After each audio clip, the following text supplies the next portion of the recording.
Good evening. I'm Shiva of the Satanic Temple Detroit and the National Council, and it's my pleasure to introduce Sarah Ponto Rivera. Sarah served on the National Council for 2 years, where she was instrumental in developing the foundation for the Satanic Temple.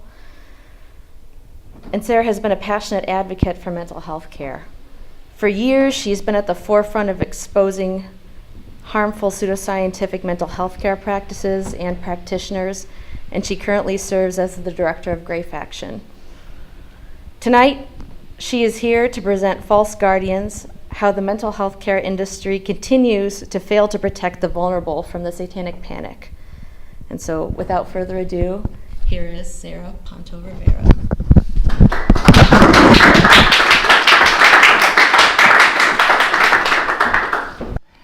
So if you're watching live tonight, I would like to welcome you to looking on the comment section and making a donation to reasonalliance.org. And you can find that link below. So we're going to be talking tonight about the Satanic Panic, and many credit Mike Warnke as an originator of the Satanic Panic with his book, The Satan Seller, where he spewed a fictitious autobiography of a life as a Satanist. And he detailed that he was a high priest who was calling out demons and raping and kidnapping for ritual sacrifice. And these ideas sparked a moral panic that Satanists were in America and were harming our women and children.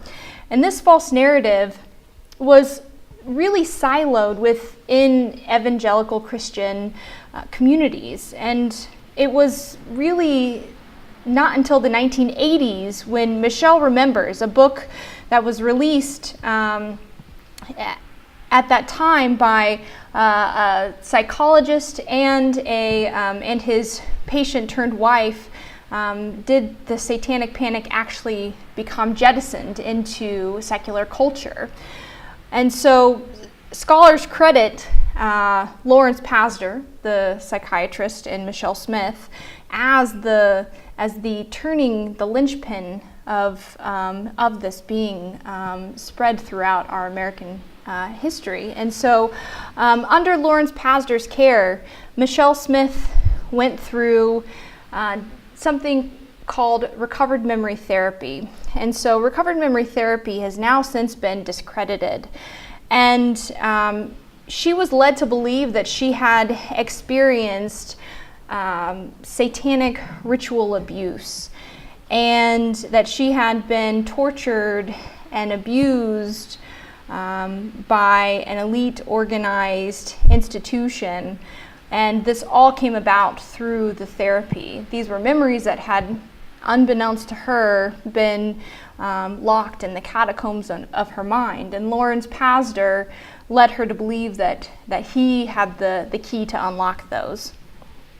And so recovered memory therapy really is a blanket term for therapies that are identified to recall repressed memories from the subconscious mind.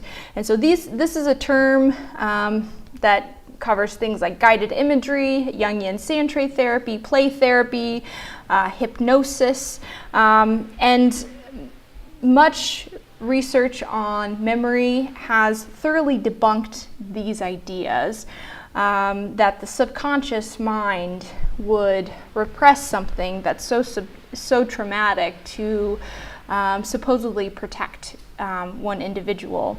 And so Dr. Richard McNally, a professor of psychology at Harvard University, once said, the notion of hypnotizing people, that has been so debunked it's radioactive. So the nonfiction book, Michelle Remembers, was published in 1980s, and it's detailing these supernatural experiences of Michelle Smith.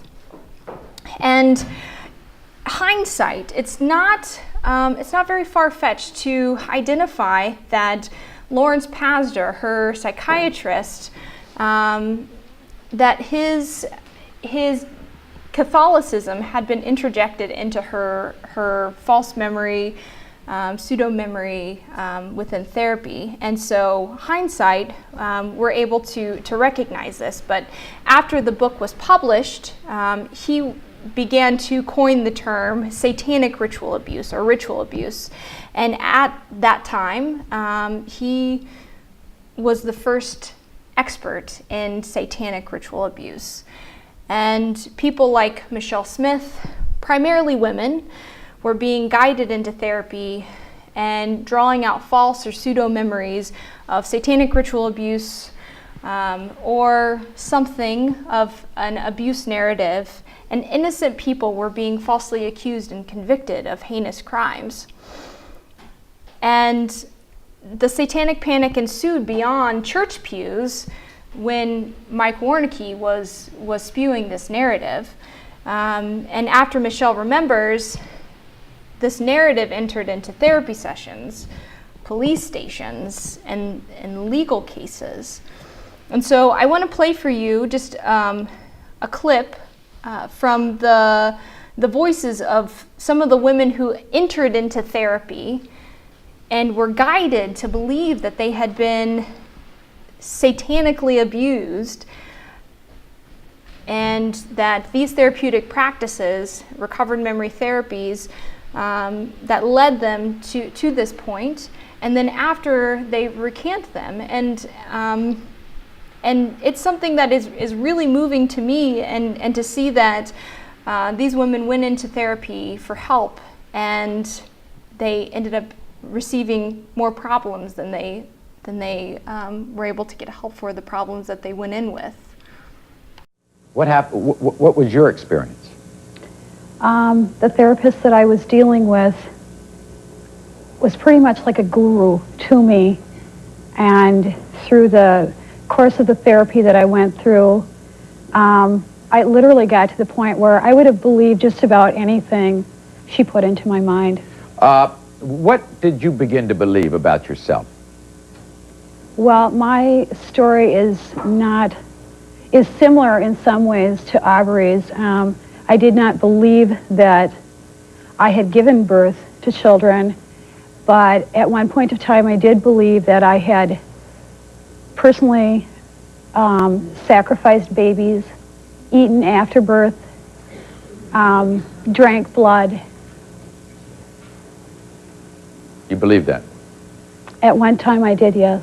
Yeah. What made you, what changed your mind? Well, after being involved with this therapist for a couple of years, I started doubting. What made you doubt? Aubrey doesn't doubt. Well, for me, I was on a lot of medication, and whenever I would question the therapist about my doubts, she would increase the medication, put me into hypnosis. She used Amytal therapy treatments, different things like that. And I was continually told, whenever I doubted, that I was in what they call denial. So in other words, you ended up thinking, you end up believing now that you were brainwashed by your therapist. Most definitely. Okay. I thought I was a normal person up until the day that I walked into his office. The reasons I went into therapy now are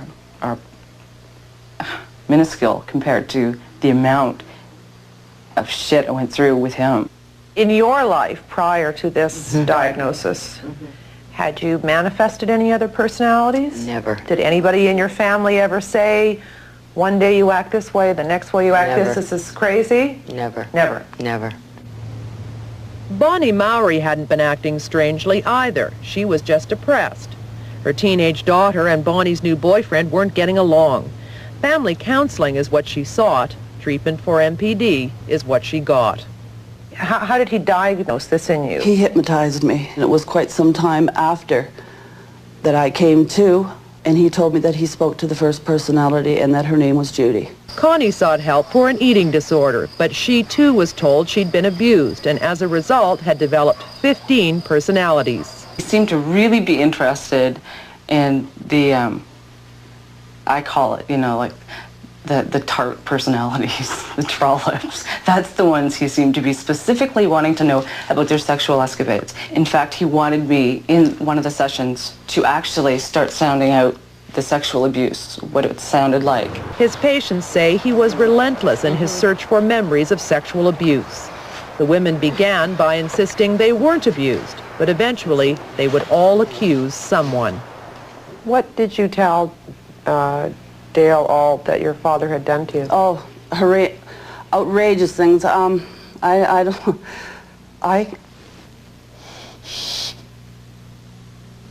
don't know if I can say, because I've never spoke to my father about any of this, and I don't want to hurt him any more than I already have.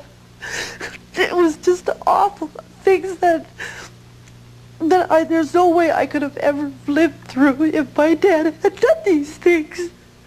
And I couldn't understand why I kept saying these things. It was just awful. And I blame myself so much for what has happened. But my father never sexually abused me. Never. And I would swear, and I would take it to my grave, that he never laid a hand on me sexually. Son Walter's MPD and recovered memories of sexual abuse vanished when he stopped therapy. Today, he's just embarrassed. You look back on it now and you think, I mean, this is ridiculous. You know, the type of thing, if you figure somebody could talk you into doing this, you'd think they're nuts. And I said to Dale, like, don't you think that's odd? Like, no one's getting better, and everyone wants to kill themselves after they meet you and are in therapy. I said, well, they're in denial, and they have abusive relationships, and they're not well. And, you know, the personalities don't want them to do this work, and so they'd rather die. They want to, you know, kill them off. And he would always explain it. And I would think, oh, okay, you know, he'd always have an answer. Son David was told he was molested and had MPD in his very first session. He wasn't convinced and soon quit. The therapist then turned on him. It was just about instantaneous. She started to jump on me and accuse me of being a molester. Dale, what if all this has been a lie? And he said, well, I'd certainly have egg on my face. Egg on your face? I almost lost my children. My family's destroyed. I'm an alcoholic. I'm a drug addict now. And you can have egg on your face? Oh, well, you know, it's a lie. It's all a lie. I've never been abused. This is all crap. And he'd say, oh, well, which personality is talking now? Well, obviously the ones with some brains, okay? So let's pick this one and we'll just walk out, okay? This is it. And you did. And I did. Anguish still echoes in Parry Sound for Bonnie, Connie, and Gail. Bonnie struggles with nightmares and a fear of her former therapist. Gail now has trouble with her memory, and Connie is humiliated that this could have happened to her. It's just like a scam of the 90s, and I got sucked into it, and now I'll pick myself up, shake myself off, and try to go on with life. All therapists aren't like the one we had, but there's quite a few of them out there who are destroying people's lives. So as you can see, the Satanic Panic was harming patients of mental health care. And it was throughout the 80s and 90s, this spawn from Michelle Remembers. This book was a best-selling nonfiction account of a woman who claimed that she had been experiencing these traumas. And so when we look at the impact, oftentimes the victims who are discussed are those who are falsely accused. But many times those who go into therapy, their voices are never heard. But I want to move on to how this panic spread into daycare owners being falsely accused and targeted, and claimed that they were pedophile Satanists. And one case that really resonates with me is that Efrain and Dan Keller, they were a couple who owned a daycare center in Texas, and they spent over 20 years in prison falsely for satanic ritual abuse.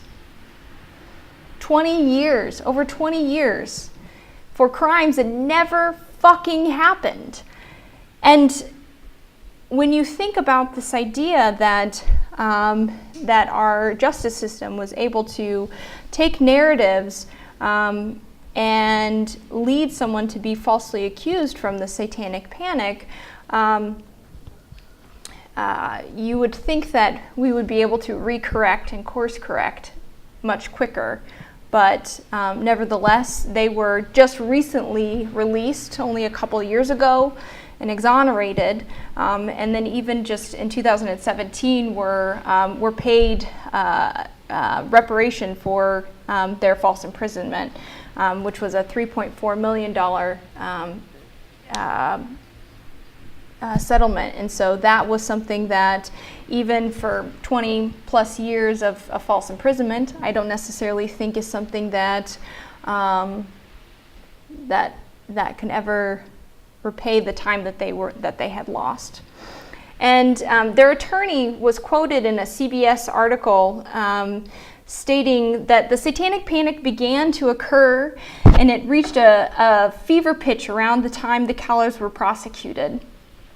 And like most hysterias, it thereafter died away.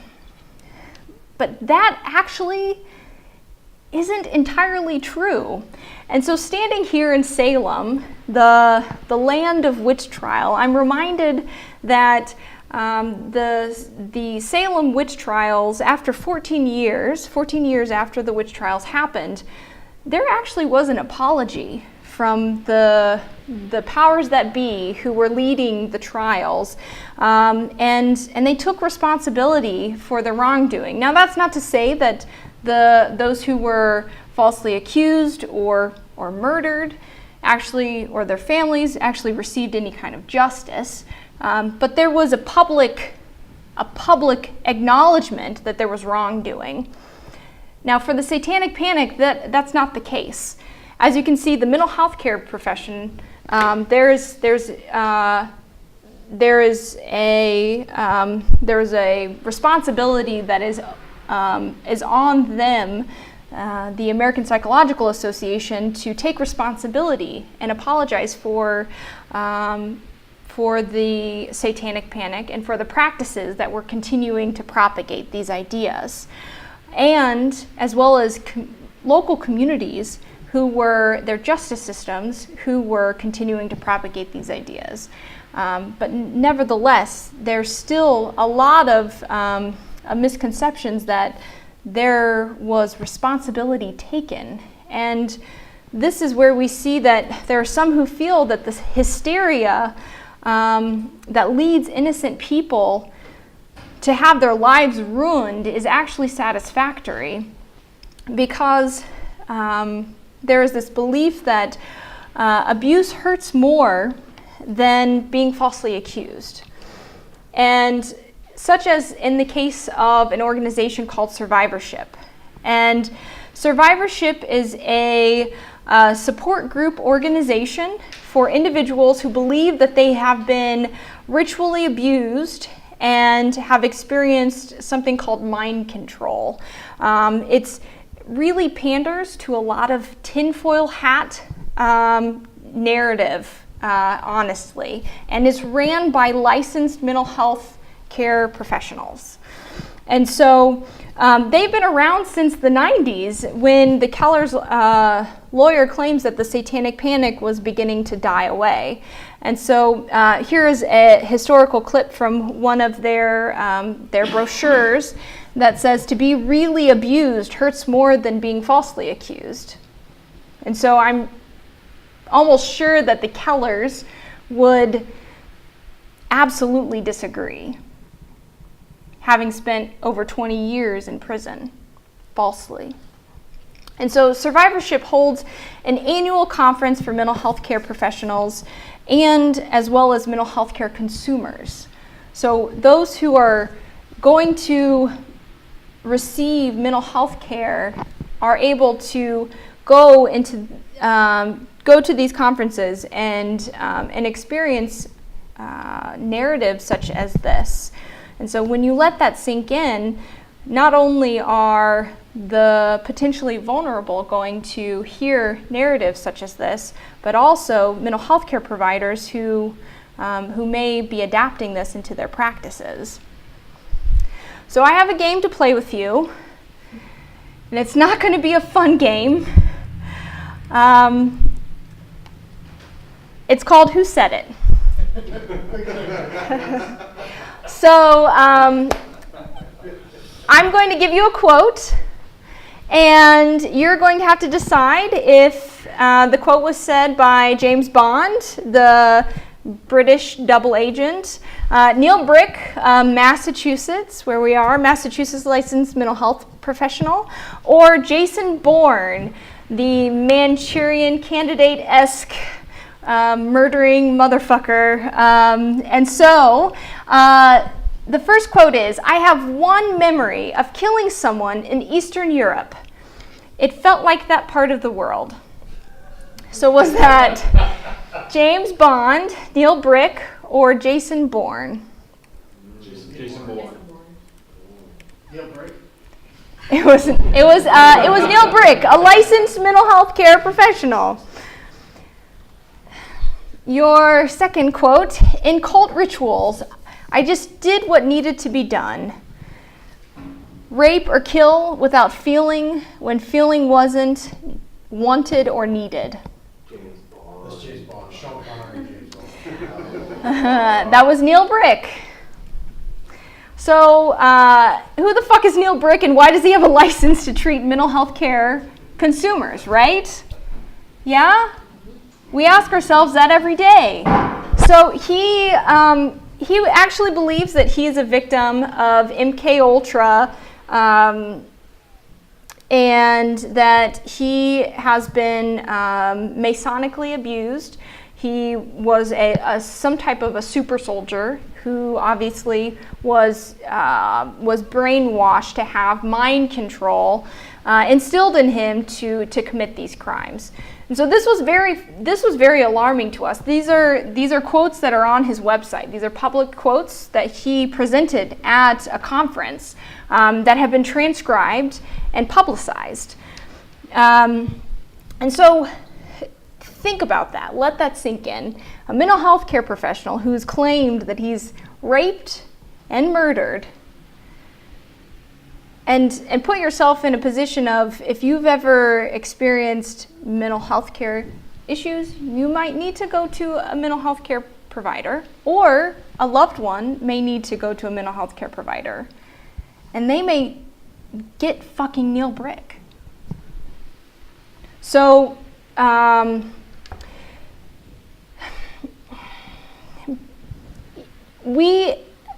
of our collaborators had filed a licensing board complaint and against him because of these quotes. And after a year of deliberating, the board concluded that the investigation was complete, and that he was found to be fit to practice. And they stated the board concluded that the investigative material did not support a claim under the law and regulations governing licensed mental health care consumers. And so when we followed up with a letter that outlined ethics laws that obviously these quotes were in violation of, they never responded. So we're not saying that we believe that Neil Brick has actually committed rape or murder. We don't know. We don't have any evidence of that. But if he had, he's publicly stated this, and it needs to be investigated. Therefore, he's not fit to practice. And if it hasn't happened, then that calls into question his fitness to practice, and he shouldn't be practicing. And so, as I said earlier, Survivorship holds an annual conference for mental health care providers and consumers. And so after we filed this complaint and went through this process with the licensing board, we had some attendees go to this conference where we were able to see the state of Neil Brick. And so I'm just going to play this clip for you where it demonstrates, honestly, his mental capacity. I'm not a mental health care provider, but he doesn't seem to be in the right state of mind. He has in this video, he has a prohibition against individuals touching their face. So you are at a conference and you are not allowed to touch your face. So when you think about this in the context of someone sitting across from a mental health care consumer, and Neil Brick is the provider, Massachusetts State Licensing Board may have done, it may have not done its due diligence to protect the mental health care consumers. Now I will note that the audio is very low, so there are quotes, so you're going to have to read some transcriptions, but just bear with it. The first speaker, my name is Neil Brick. I'm a survivor of ritual abuse and mind control. I continue to educate the public about child abuse, trauma, and ritual abuse crime.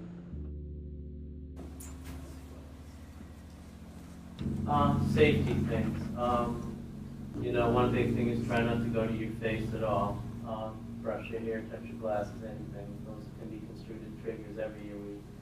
Not every year, but a lot of times we have trouble with those things. If you have an itchy face, sit on your hands. We'll be coming up to you and telling you not to do those things politely, and if you keep doing them, we'll have to ask you to leave. And we don't want to do that, so try to sit on your hands. Okay. A lot of accessing methods. Obviously, visual ones are big. I mean, I see people with itchy faces here going to their faces a lot, even now, even after what I said. If anyone else goes to their face, I know what it's going to have to ask you to leave now. So this is the last one.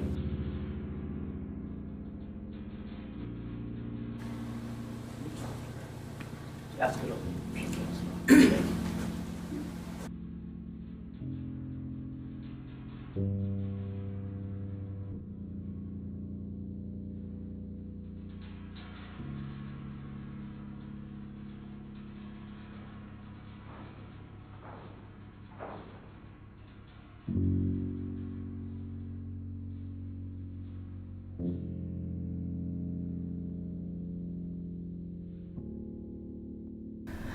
So Neil Brick is the president of Survivorship. He also is the founder of an organization called Stop Mind Control and Ritual Abuse Today, which also has an annual conference. The Survivorship conference was hosted just 2 weeks ago, where several mental health care professionals presented. And one of those professionals was Allison Miller. She's a PhD from Canada, and she believes that Satanists or another elite organization can deliberately create dissociative identity disorder within their patients by using some type of abusive technique that ultimately can control their victims' behaviors and thoughts. And these conspiracies are really prominent within this book. And Allison Miller, in a place of guardianship and advocacy for victims of abuse, should not be treating or around mental health care consumers. She should not. And so this book was specifically for mental health care professionals to treat those who they claim are victims of satanic ritual abuse. And so I just want to highlight one section from this for you. she talks throughout the book about a patient that she treated, who she gave the alias Eileen, and Lorraine, and through that she talks about how Lorraine had family who Allison Miller believed were part of an organized satanic cult. And so Allison Miller states, "A few weeks before it happened, Lorraine asked me earnestly, 'Is it a mortal sin if you kill yourself?' And I said no. I knew I was giving her permission. They kept taking an internal vote, they being the multiple personalities, I'm assuming. And each time more of them wanted to go. I never told them not to. There was a brief memorial service at the funeral chapel. I was sad, but not as sad as I had been when Lorraine was alive, and constantly being re-abused and tortured by people who were not acknowledged to exist. I made it clear to the cult at the memorial service that on this subject, at least I agreed with them."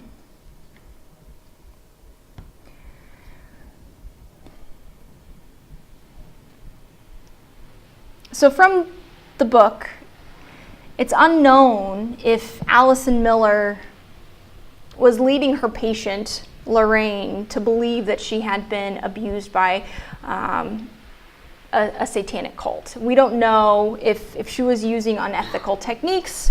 It's hard to insinuate. However, we do know that the unethical, deluded belief of mercy for this narrative for Lorraine should outright give Allison Miller no right to be treating any mental health care profession or any mental health care consumer.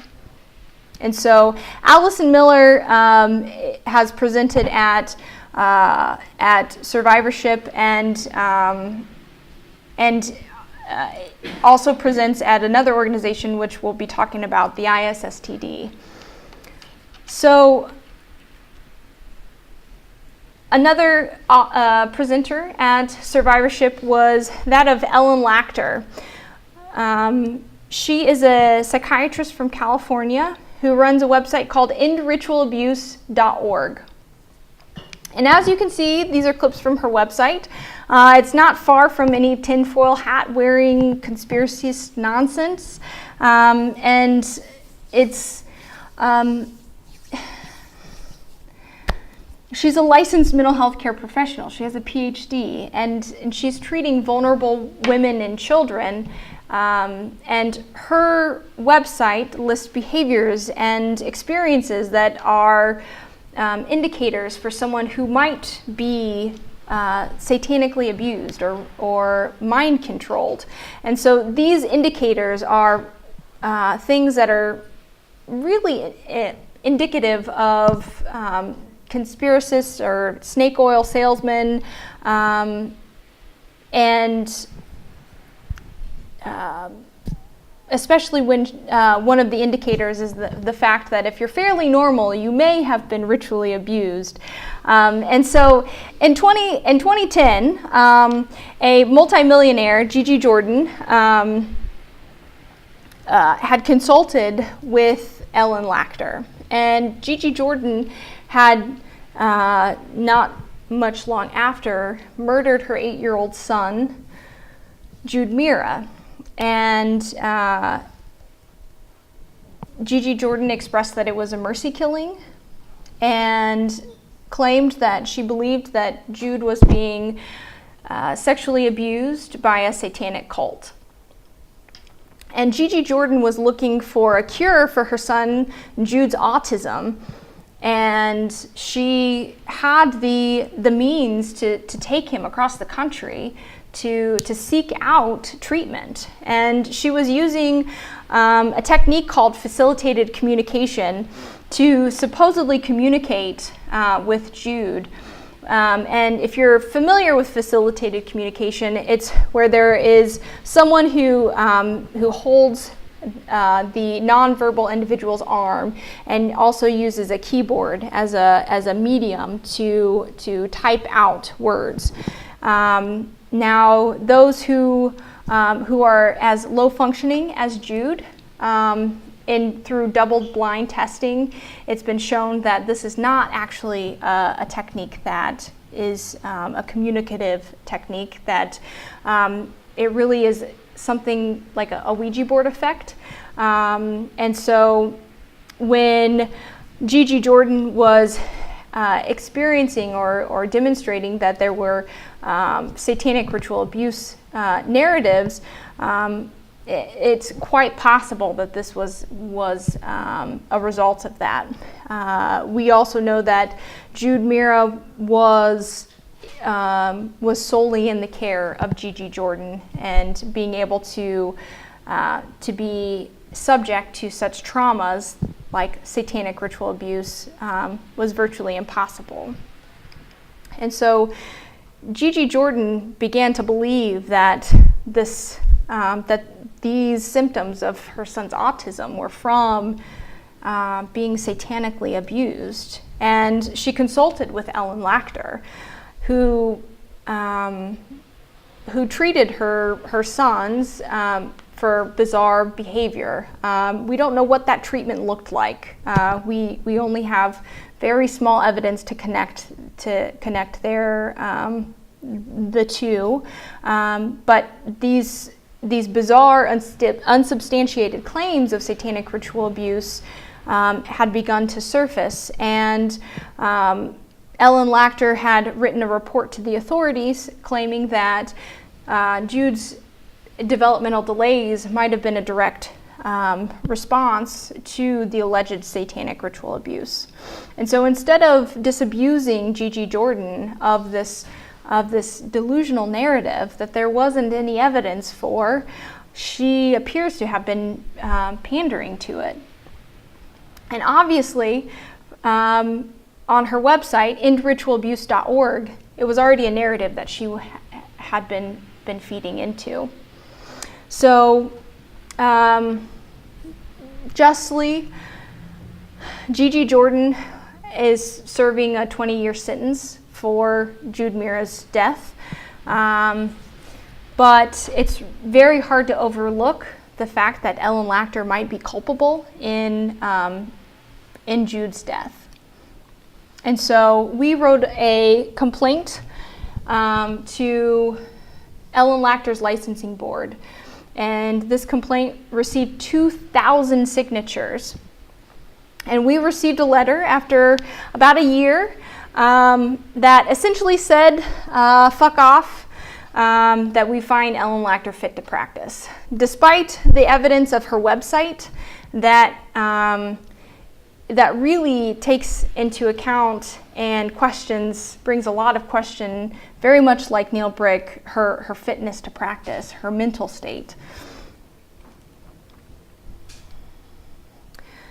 So Laughner was, or might be still, a member of a fairly dubious organization called the Is STD. This organization is recognized by the American Psychological Association as an international mental health institution.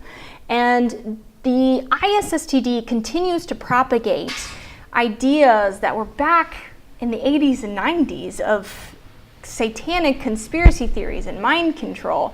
And they have currently a special interest group of ritual abuse and mind control, which actually Laughner used to chair and used to be very involved in. But once we put the petition out against her licensure, they scrubbed her name from the website just a few days later, which is pretty hilarious, and also not uncommon for the Is STD's behavior. They have a very scathing history, and just a few years after Michelle Remembers was published, The Is STD was founded by a group of mental health care professionals. One of those professionals was by the name of Bennett Braun, and Bennett Braun had his license revoked and was sued, was a part of a multi-million-dollar lawsuit, and was sued successfully for leading one of his patients to believe that they had been abused by a satanic cult.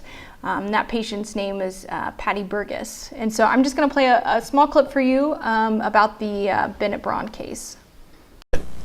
And in the case of the Burgas family, their insurance paid out almost $3 million to Dr. Braun and Rush Presbyterian St. Luke's Medical Center. Each patient had a $1 million cap on their policies, and in each case, that limit was nearly reached. But was it money that propelled this nightmarish treatment?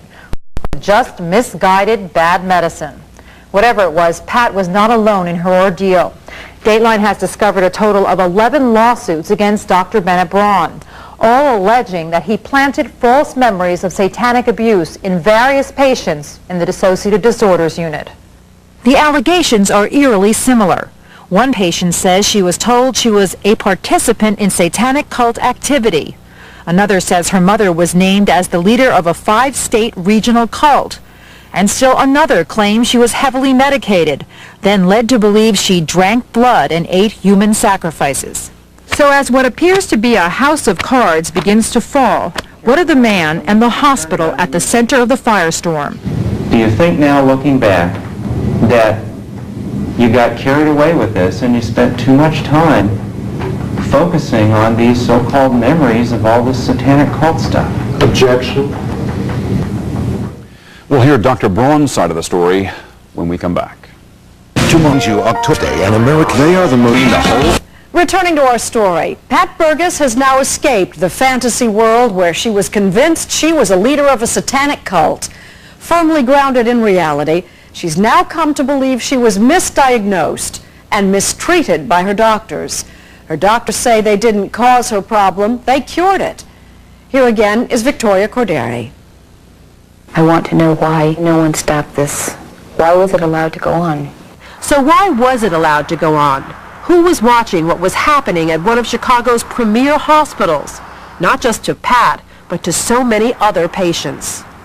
We wanted to talk with Dr. Braun, who agreed to an interview only if Pat Burgas signed a release allowing him to discuss her case. She did sign a release, but then Dr. Braun still declined an interview because of all of the other lawsuits pending against him.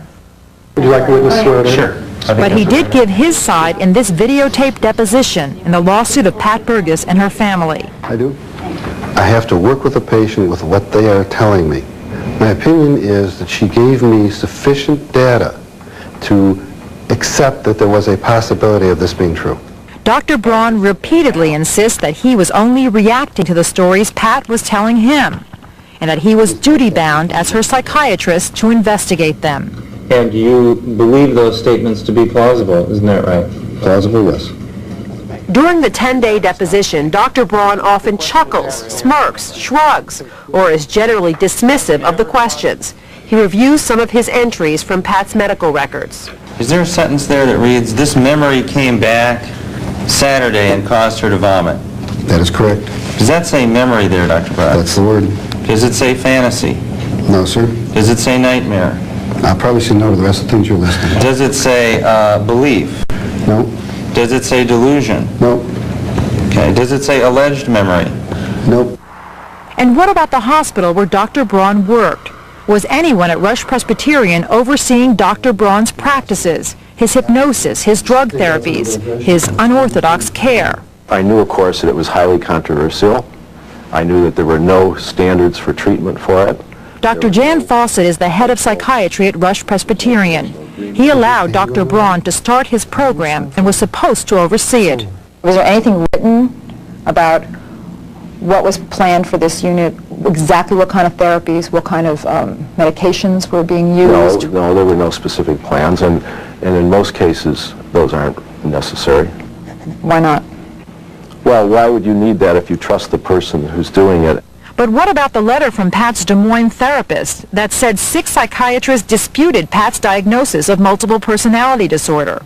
This letter suggests to me that red flags should have been flying, that there was so much disagreement over her diagnosis. That also means that she had consulted 6 different psychiatrists in 3 different hospitals and was not well, doesn't it? So Rush Presbyterian accepted the diagnosis, but had no written plans about how the unit would run, under what guidelines, and no specific rules governing the use of hypnosis. The AMA has made it clear in 1985 that hypnosis is likely to produce false memories and needed to be used judiciously. Well, my understanding is that the false memories were there when she came in. Dr. Braun does admit in his deposition that he was the first person Pat talked to about her satanic memories. You were the first one that she talked to about satanic cults, is that correct? That's correct. I think the real question is that her fantasy or is that reality? And I encouraged him to explore that. But Dr. Braun believed in a cult conspiracy before he ever met Pat Burgas. There are writings to that effect about the satanic cult and cannibalism. Were you aware of those writings? I was aware of some of them. I thought they were a little exaggerated. You thought they were exaggerated? Yet this is the man that you let start this unit? Just because he had certain ideas that I thought should be checked out doesn't mean he shouldn't start a unit. But what if Pat Burgas had no idea that she was in fact a guinea pig for this new hypnosis and drug treatment? Did you get written informed consent from Mrs. Burgas before proceeding with hypnosis with her? No. And Dr. Braun says he didn't need consent to prescribe the mind-altering drugs and the mega doses of the heart medication Inderol. It is an approved practice and FDA allowed to do off-label use of medication. Therefore, it was approved at Rush. The hospital says it was satisfied Dr. Braun at least discussed the treatment with Pat, and that informed consent was not needed to approve the large doses of mind-altering drugs. What's the danger? It's completely untested at such a high level. And what if it's well supervised and the patient's monitored very carefully? Well, how well supervised was it if you really didn't even know what was going? There were copious chart notes seen by no one but Dr. Braun. You didn't look at them. Did you? Do I look at them regularly? At the notes? No. And what about one of the most incredible chapters of this saga? That Dr. Braun actually used the laboratory of a major urban hospital to test meat to see if it contained human flesh. Mrs. Burgas told me that her father ground up human remains and asked a hamburger and put them in meatloaf. And you found that to be a plausible statement? One could certainly do that. Possibly grind up meat, make meatloaf, whether it's lamb or turkey or cow or person. Has there ever been a documented report in United States criminal history or mental health history, to your knowledge, that somebody ground up a relative into meatloaf? No, not that I know of. So Bennett Braun and several of his colleagues, as well as the hospital, was sued, and Patty Burgas received a $10.6 million settlement, so a pretty hefty settlement for the practices. At the end of that clip, it talks about how he even tested hamburger meat from a family reunion for human flesh, because he had this fear that her family was so entrenched in the satanic cult that they were cooking humans at her family gatherings. So I really wish that I could cover all of the malpractice suits, successful or not, and bring to light all of the victims of the Is STD, Survivorship, and other institutions that are propagating conspiracy theories like this within the mental health care system, and as well as demonstrate how this has impacted our culture. And I wish I could just share all of that with you tonight. But I really want to highlight 2 individuals from the Is STD who presented this year. And so we took over the Is STDs hashtag Is STD AC18 during their annual conference. We were sharing content from Freedom of Information Act requests on individuals who are practicing without a license, who had licensing board complaints. So I highly suggest you go to that hashtag on Facebook or Twitter. But the two individuals that I want to demonstrate for you before we conclude are those who are continuing to advocate for conspiracy theories like satanic ritual abuse, mind control, Illuminati conspiracies, and military conspiracies. And these are individuals who are continuing to encounter vulnerable mental health care patients. And so one is that of Colin Ross. And so there is a very long history of Colin Ross. Colin Ross, I highly suggest go to greyfaction.org and read about our reports on Colin Ross. He has a very, very, very, very, very, very sad history. But one quote, "I have met many demons, devils, evil characters, representatives of Satan and Satan himself in my multiple personality work." And so this is representative of how supernaturalism, conspiracy theories are beginning to blend into his mental health care practice. And the same is that of Eileen Aveni. Both of these individuals presented just a month or so ago at the Is STDs conference. And within her presentation blurb, she said, "Organized perpetrator groups often deliberately create DID in the ritually abused clients and then install mind control to train parts to work for them and stay silent. Common mind control systems can include monarch programming, which is associated with MK Ultra, and general Satanism and witchcraft groups," sorry my witchy friends in the audience, "and others. Removing mind control systems presents major challenges to the therapist and client." Eileen Aveni is a licensed clinical social worker in the state of Michigan. And so every year, for the past 3 years, we have been working to actively dissent against organizations like the ISSTD. And this last year, we did a protest outside of the ISSTD highlighting how their practices continue to infantilize women and create a false narrative that really is doing more harm than any good. And so when you think about organizations that are dedicated to helping set a system for our mental health care providers, these institutions are training our future and our current mental health care professionals. They're providing continuing education credits and units to those who are treating vulnerable individuals. And this is a very integral part into being able to maintain your licensure as a mental health care provider, whether you're a licensed social worker, a psychiatrist, a psychologist. And these institutions are able to do that. And when they harbor such conspiracy theories and supernaturalist beliefs, it's very telling that there isn't a lot of oversight within our institutions for protecting mental health care consumers. So while discussing the Satanic Panic of the 80s and 90s, that really captivated our country in irrefutably false ideas. Carl Sagan had written a lot about the Satanic Panic, and this is a quote that he said, "When we give credence to satanic ritual, we also raise the social status of those who warn us of the supposed danger." And it's hard to comprehend that anyone today would be giving credence to or a platform for delusions of dangerous religious institutions that never existed.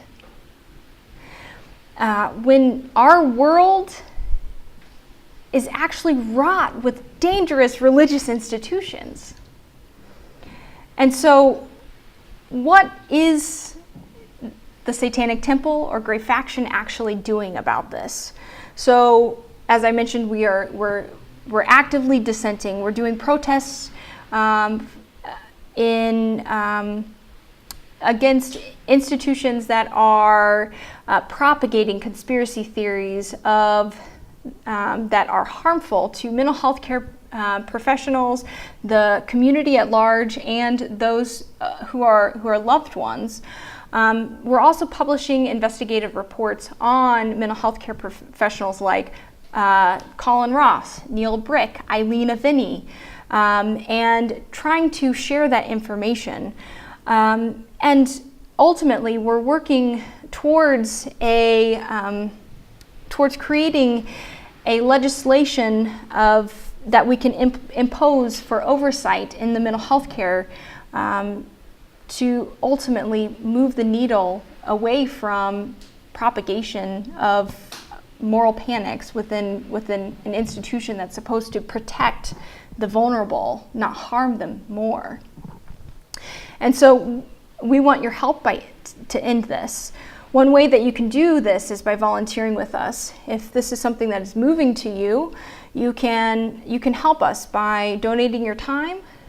This is a lot of vetting content, reading, and research. We are constantly doing Freedom of Information Act requests into therapists and digging deeper into the current climate of the Satanic Panic within the mental health care field. And another way that you can do that is by donating to Reason Alliance. We are a volunteer organization, but those practices they're not cheap to file Freedom of Information Act requests. Another way is to use your talents.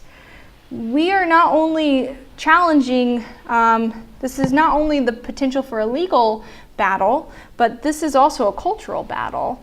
This is something that is ingrained in culture. And so when you look at the Satanic Panic, there are movies and art and literature. Michelle remembers in Mike Warnicki's book, Satan Sellers, those were cultural linchpins. And so utilizing your crafts to move the needle, to right the wrong that's been done, is also that much more important.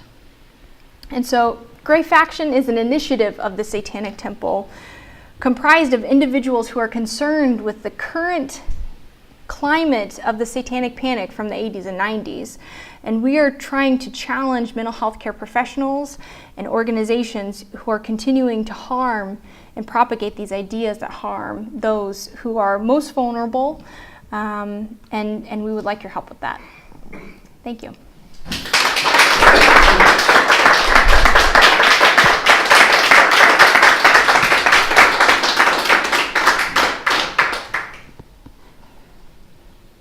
Do you have any questions? Yes. Something that struck me was right at the beginning about their acknowledgement that there are false accusations. The being actually abused is worse than being falsely accused.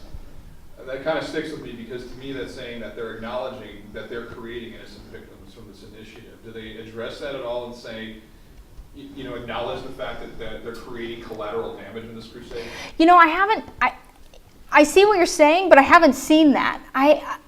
It might depend on who you're talking to, but I haven't really seen it specifically in that organization. I don't see within Survivorship them acknowledging that they have collateral damage, but I think that might have been a cheeky way of saying you're claiming that you've been falsely accused, but you're probably not falsely accused. The fact that you're falsely accused means that you're actually guilty.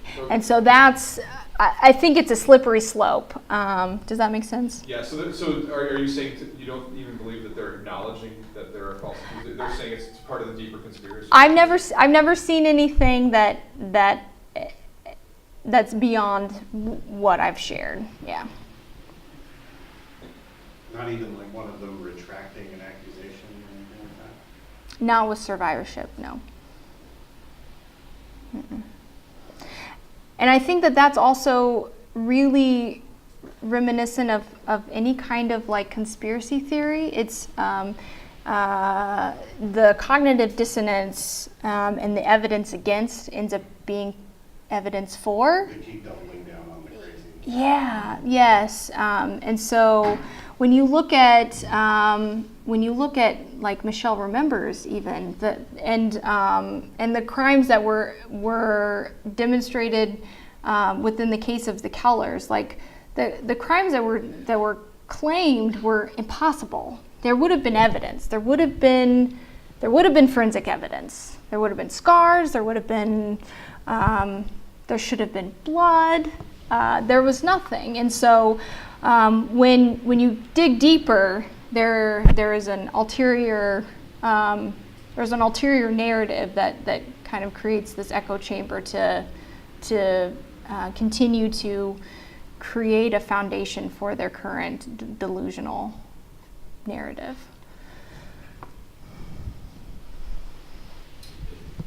Yeah. Is there any indication as to why the psychiatric industry seems to be reluctant to address these people appropriately by revoking their licenses? Is it strictly a monetary one, or is the problem just that systemic? I think that the mental health care industry for licensing boards is a multifaceted issue. I think it's state by state.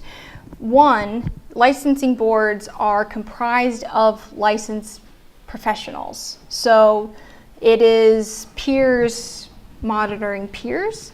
And so they also want to be coaching mental health care providers to be better mental health care providers rather than being the iron fist. So that may be one issue. Another issue also may be that they hold those belief systems.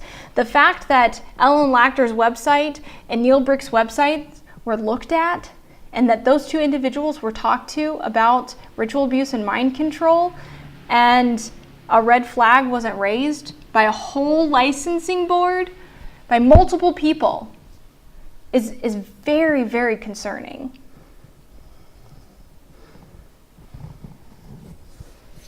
Yeah. So there was that quote by Neil Brick that he himself was a rapist and murderer at some point, but it wasn't his fault. Do you find that a lot of people that drive this narrative have that same projection, whether it's true or not, that they're claiming that they once committed these atrocities and now they're saying that other people are doing it? I think Neil Brick is kind of a unique instance in the fact that he's a man who claims that he's a victim of satanic or of some type of ritualized abuse. His is of the Masonic kind. I think that there are a lot of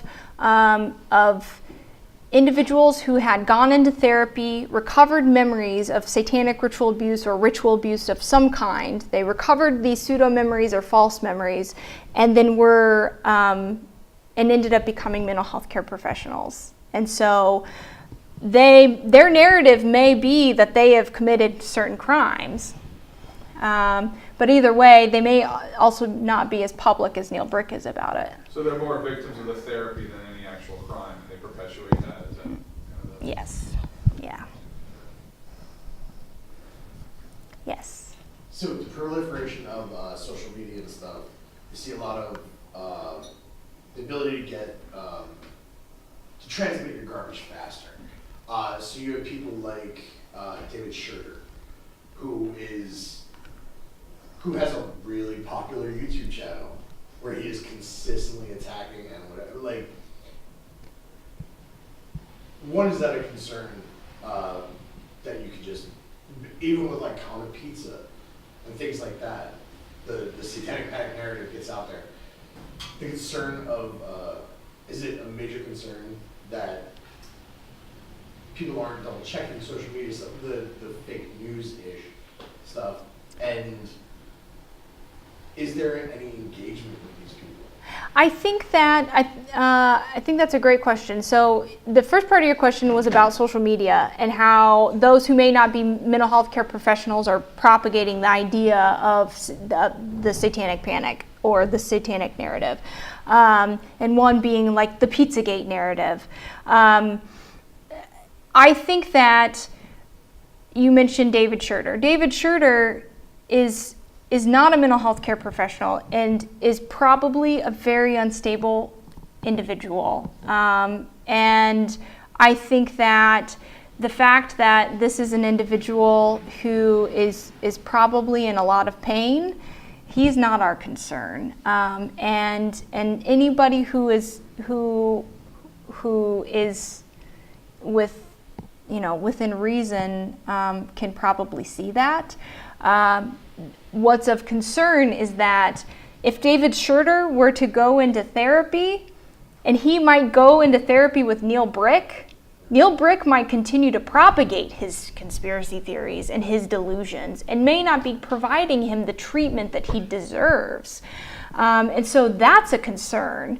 And then the standard of care is very, very malleable, and that shouldn't be the case when some of the most vulnerable individuals within our community, they should have the highest standard of care.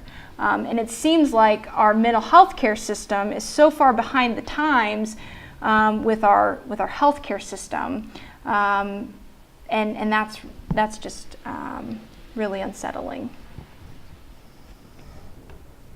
Yes. So we're in the midst of a very strange political climate, and do you see a resurgence in the psychiatric community or mental health care community, kind of going along the lines of what you've talked about with the Satanic Panic and also these, false claims, that sort of thing popping up? And then the second part of the question is, what's our best defense against it, or what can we do, to best assist in getting rid of those sort of practices? Yeah, I think that's a really good question. So the political climate, I think, I'm not sure how it plays into it, but I think that primarily the individuals who are propagating a lot of the conspiracy theories are primarily liberal. And so when you are looking at the system of issues like abuse and rape, and we have a fucking problem with that. We have a very real problem, and clouding it with this noise of conspiracy, that ends up being just a distraction to the real issue. And so for help, I think that one, looking to your own community and looking at what is going on within your state, within your town, and seeing how current practices are being upheld, and then sharing that information with Grafe Action. We have a lot of mental health care consumers who reach out to us and say, I went into therapy for an eating disorder or a concern with X, Y, or Z, and I came out with so many more problems than I went in with. And so if that's something that an individual feels comfortable sharing with us, and they have evidence for these therapeutic practices that were harmful to them, then they can absolutely share that with us, and we would be happy to be able to bring to light the harm that may have been caused.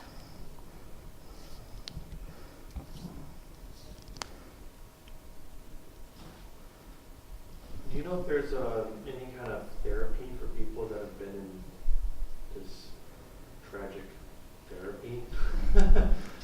The post-repressed memory, DID therapy? Well, now that I'm on a soapbox and can get on another soapbox, I think that the American Psychological Association, the fact that they've ignored this issue, specifically, I didn't touch very much on how the dissociative disorders field plays into this. I didn't go into any of the science of that.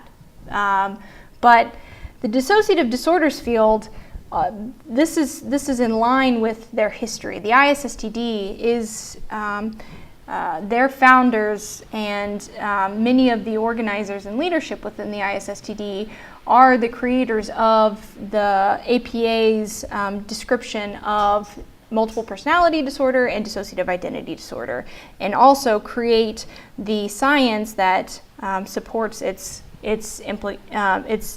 introjection into the diagnostic statistical manual that mental health care professionals use. And so when you have so many people who have gone into therapy who have retracted their narrative of dissociative identity disorder and have been led to believe that they have satanic ritual abuse and that this led them to have multiple personality disorder, and then they retract it once they've left therapy, that is an iatrogenic disorder. That is something that there are lawsuits. Patty Burgas, that was an iatrogenic case. She was led to believe that she had a diagnosis, and it was a false diagnosis, and it was a malpractice suit. And so there are many cases that are very similar to Patty Burgas's case, and the APA hasn't recognized any of the victims of the system. And the fact that they haven't recognized them within the Diagnostic Statistical Manual as saying, it's not, even if they kept dissociation within the DSM and added iatrogenic as an example of having, you could have the ID and it be iatrogenic, then that's going to recognize Patty Burgas as now someone can actually treat her for the fact that she went into therapy and was given a false diagnosis and led to believe these things, and maybe she could actually be treated for having so many years of being instilled with such heinous delusions. And so there is a multifaceted issue within the APA that they've wronged mental health care consumers who've been hurt by the Satanic Panic and the dissociative disorders field. But there is no one who says, when you check psychologytoday.org and looking for a mental health care professional, no one says, I treat victims of Satanic Panic era MPD false diagnosis or false memories. I don't know of anybody. I don't know of any institution that is helping the victims of these forms of therapy. I think that it is absolutely necessary to be able to right the wrong, but I just don't think it's been done yet. This is probably really impossible to numerically chronicle, but do you have an idea of how many people have recanted or families that have come out and said that they were led down this path of this false narrative and now they've sort of come around, sort of as you shared with the video earlier? I am not sure. I know that the data from the 90s, I don't think there has ever been a look at what the current climate of that is. So that's really hard. I would be hard pressed to give you a ballpark. I want to say that an organization that started in the 90s that was geared towards helping families who were falsely accused in their first couple years of being open were contacted by 20,000 families.